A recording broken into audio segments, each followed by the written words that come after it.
Okay, I just wanted to give you another tip about working in the charity sector. One thing that's really important to realise if you want to work in the charity sector is that, like any sector, the charity sector is a many splendid thing. It's not easily defined, to be honest. When many people think of the charity sector, they think of one of two things.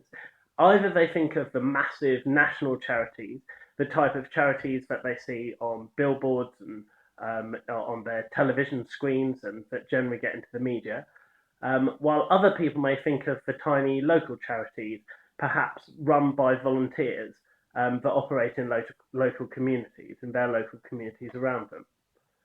But of course, while both of these are charities, the difference might be between, say, a corner shop and Tesco. It's not really the same sort of organisation.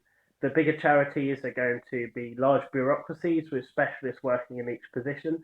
The smaller charities are going to be staffed by people, many of whom may be volunteers.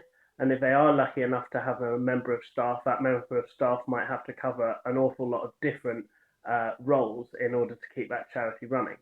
So when people talk about the sector, there are really lots of different types of organisations that make up the sector.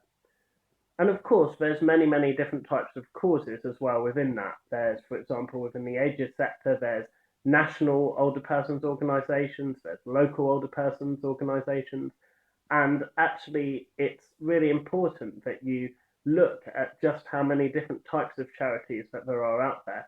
If you want to work for a charity, you need to think carefully about whether you want to work for one of the larger charities or perhaps you want to work for one of the small local charities, but it's just really good to get an understanding of how different charities in the sector can be and the type of charity that you think you'd like to work for and you think that your skills would fit into.